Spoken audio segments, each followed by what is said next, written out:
Subnautica. Is it worth a buy? Let's read the words of the developer. Descend into the depths of an alien underwater world filled with wonder and peril. Craft equipment, pilot submarines and outsmart wildlife to explore lush coral reefs, volcanoes, cave systems and more, all while trying to survive. Yes guys, it's Subnautica. It is out now. Now this is my third kind of review of this game. I reviewed it when it first came out in very early access. I revisited that a year later, which was exactly a year ago this month, and here I am 3 years later with my final review of the game, as it's now pretty much finished. A lot has changed in the last year since I played this game. It's had a load of polish, a lot of new monsters. I still never got topless mermaids so damn. But I did get the Leviathans that I asked for, so we've got these. I'm not taking credit for the Leviathans, by the way, but I did ask for them, but I'm sure they're going to put them in anyway.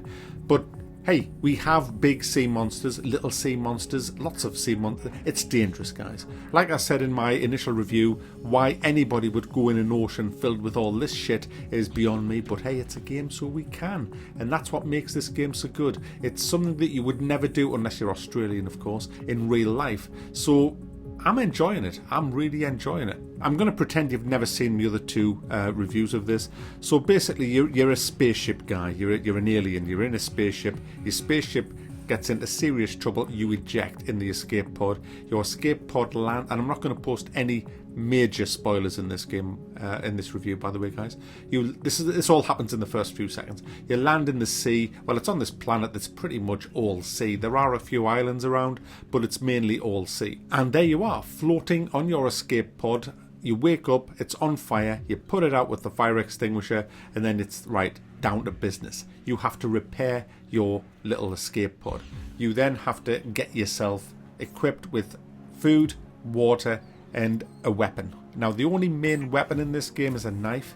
It's very Greenpeace-y in the sense that you don't go around with underwater harpoon guns and that, which I'm disappointed at. I would have loved to have torpedoes, underwater lethal guns, but you do get a stasis gun, you do get traps as well that you can put down, but generally speaking, you have a knife. That is the only lethal weapon in this game, which is a shame, because pretty much everything else has lethal teeth, lots of them, and they are happy to sink them into your testicles.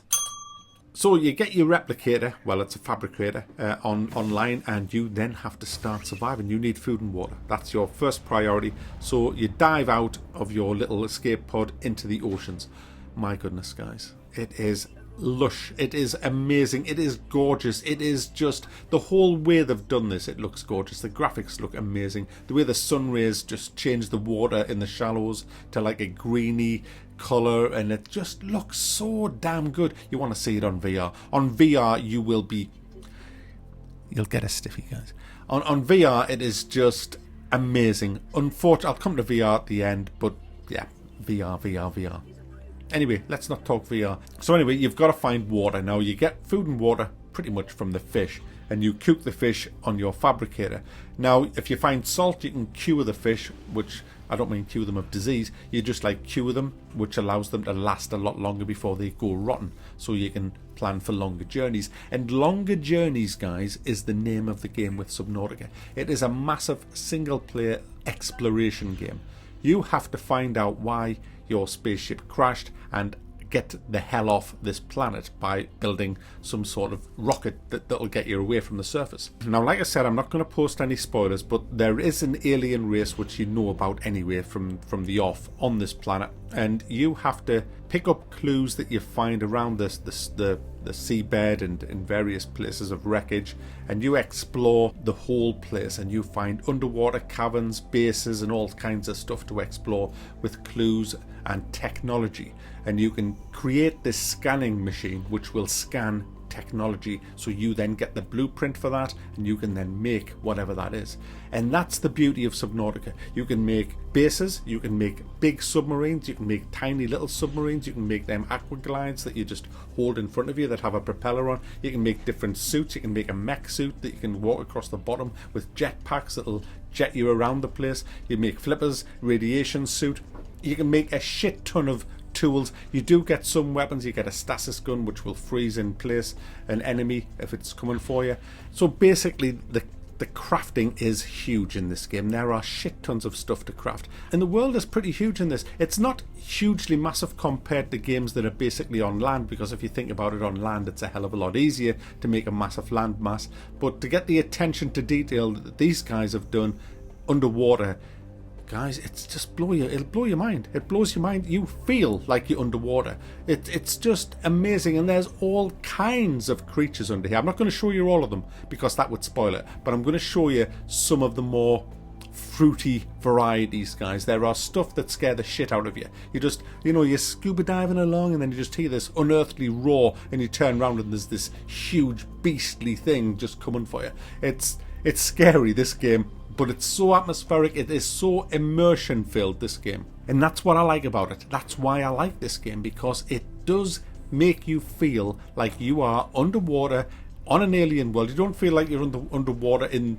the earth because of the kind of creatures that you see, but there are familiar things like coral and little fish like that you might recognize, but a lot of it is just pure alien stuff, and it is just beautiful to look at. It's absolutely beautiful.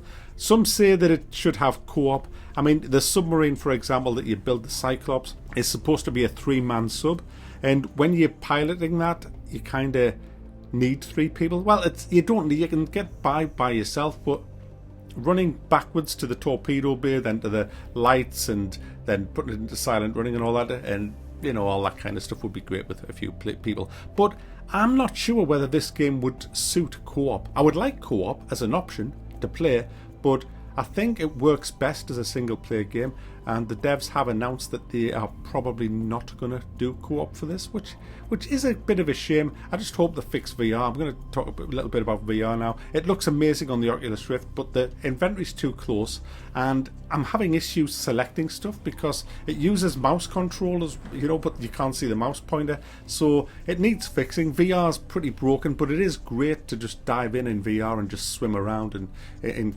creative mode and just see the amazing beauty and splendor of it all. As for the other modes, well, you've got your standard survival mode where you have to watch your oxygen, watch your health, watch your thirst, and watch your hunger.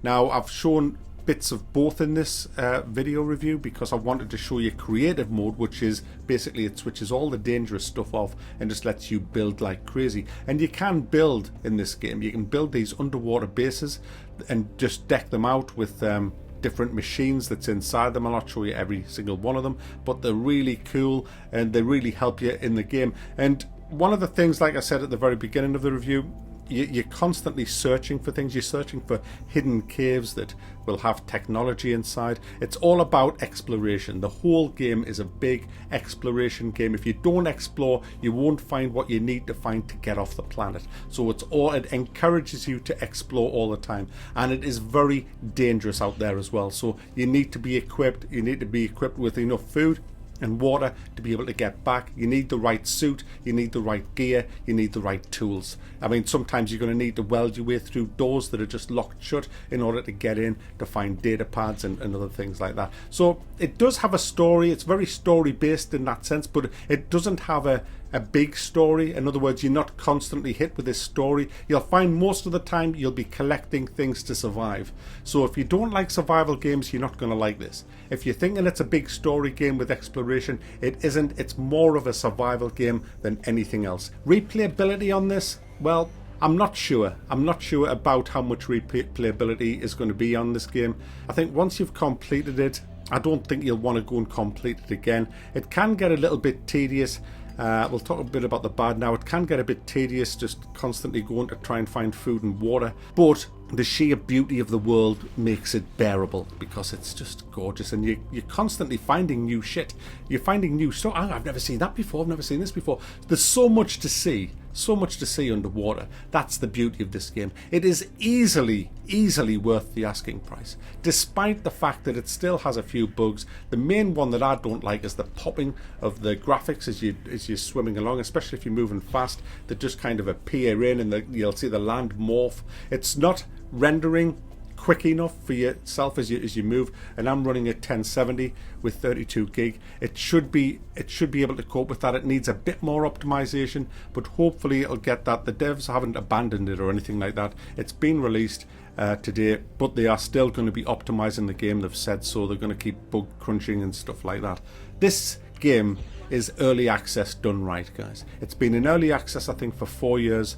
The developers have said, look, this is the game. When it's ready, we're going to release it. They've put it back a few times because they've brought it out for the consoles, which kind of sucks for PC players because we've had to wait a little bit longer. But at the end of the day, this is the kind of game that I want console players to see, because this is a great game, and console players don't get many good games. They all get copy and pasted bullshit. So this is nice for them to see a decent survival game. I don't know how it'll play on a console, but it does have controller support, so I'd imagine it'll play fine. And this one has full controller support, not just a little bit. So I'm sure it'll run, look, and play great. There are long loading times, but I've noticed they've come down over the last week. I don't know if the developers have done something, but it's not as bad as it was just a few weeks ago.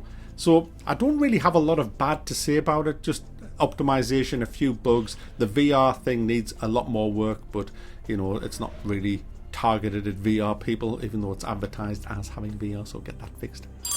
So there you go, guys. Subnautica. I didn't want to spoil it. I didn't want to put too much info in about end game stuff and the and shut up, Becky. You're gonna just there's stuff, big stuff, and it's going to be much more fun when you find it yourself and shit ducklings.